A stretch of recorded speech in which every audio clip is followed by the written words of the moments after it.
আমার 5টা পোলা আছে, তারপর আমি দেখি না আমার মন চাইলে আমার মাইনে দিতে হবে। তুই বউ না ছাড়লে আমার মাইনে দিবি কোন সাহসে?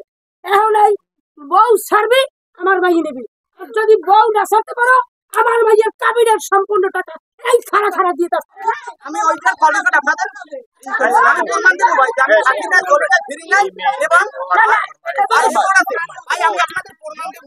আমার কথা বলতে সব দিয়ে দিব নগদ আছে বেটা আছে তার মহে টাকার কাবিন করে কাহিনী তো হই যায়। তোর মামুকে তুই বেশি আমি 1 ঘন্টা ওর সাথে আমি চলি আমরা কথা কও জোর দেখাই না। বিবাহ হওয়ালে আমি তদন্ত করেছি আর রিপোর্ট ভালো না। বিবাহ যখন হয়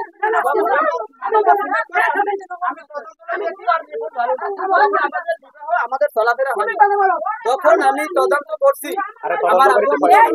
আমার এই মেয়ের রিপোর্ট যদি ভালো হতো সারাসারি হতো না, কোনো ঝগড়া আমি আইনের কথা বলবো। এই মেয়ে বিয়ের সাথে সাথে যদি রিপোর্ট ভালো হইতো তাহলে সারাসারি হইতো না বা ই হইতো না, তাহলে এই মামলাও করতে পারতো। 4 বছর ধরে এনাকি হিন্দুর সাথে গেছে তার প্রমাণ লাগে। প্রত্যেকটা জিনিসের আমি আইন টু আইন সঠিক বিচার চাই আপনাদের কাছে। আমার মেয়ে বিয়ে দিচ্ছি আমার জামাই এই 5 বছর বিয়ে হয়েছে, 5 বছরে আমি 6 মাস সংসার করছি। তারপর আমার সংসারে ঝামেলা, আমারে 1 লাখ টাকা যৌতুক চাই, তারপর আমি দিতে পারি না, বাবার বাড়িতে পাঠাই দিচ্ছি। তারপর আমার নিতেও আসে না, আমার খোঁজ খবরও রাখে না। এই 5টা বছর হয়েছে। তারপর আমরা পরিষদে মামলা করছি। মামলা করার পর তার নোটিশ দিছে, নোটিশ ফিরিয়ে দিয়েছে যে আমরা এই মামলা পরিষদের মামলা মানি না, আমরা তাই বরগুনাইতে মামলা করেন।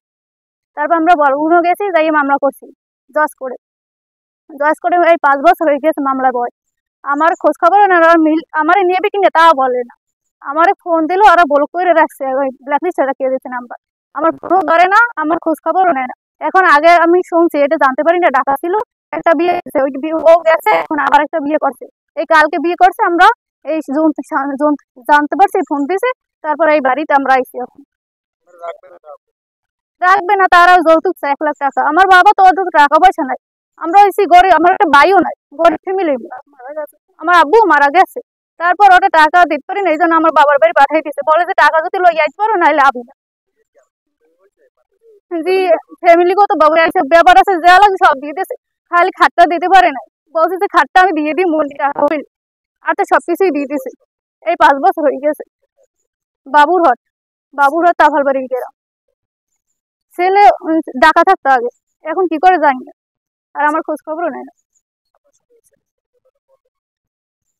এই 4 বছর হয়ে গেছে, কোনো যোগাযোগ নেই, না কোনো কথা হয় না আমার সাথে, আর আমার খোঁজ খবরও নেয় না। হ্যাঁ এখন বিয়ে করছে আরেক জায়গায়, এই আরেকটা বিয়ে করছে, আমরা শুনতে পারছি এই জায়গায় আইসে, এই বউ ছাড়িয়ে দিয়েছে, আবার এখন এই জায়গায় বিয়ে করছে। জি এই বাড়িতে আইসি। আমার দাবি সে তার বউ আছে, আমার ছাড়ে নাই, তার মধ্যে আবার 2টা বিয়ে কিসের জন্য করছে? আমি তো আছি, আমার তো ছাড়ে না, আমি তো বড় অধিকার, আমি প্রথম বউ তার। আমার স্বামীর এখন আমার অধিকার আছে, তো তা সে আমাদের খোঁজ খবর নেয় না, সে আর একটা জায়গায় বিয়ে করছে, তার তো চরিত্রের সমস্যা, এই জন্যই তো আমার রাখে নাই। সে বলে টিকটকে লেখে, না টিকটকে লেখে, আমি তো বিদেশ যাইতেই পারতাম, শুধু বাবিদের কারণে বিদেশ যাই না, মানে ওর বাবিদের দেখা টেহা লাগবে। তারপর বাবিদের সাথে সম্পর্ক, আমি যখন ছিলাম তখন বাসায় থাকে না, রাইতে কয়জন গরু রাখতে গেছে, গরু দেখতে গেছে আতাল করে, এবার রাইতে আর কোনো সময় পাই না। হ্যাঁ আর বুইনের ছোট একটা বুইনের, ওইটার আমার পাশে রাখে, ও কমে যায়, আর আমুর ধরে কই, আর আমু কয় গেছে গরু দেখতে, উঠেছে গরু দেখতে এতক্ষণ লাগে।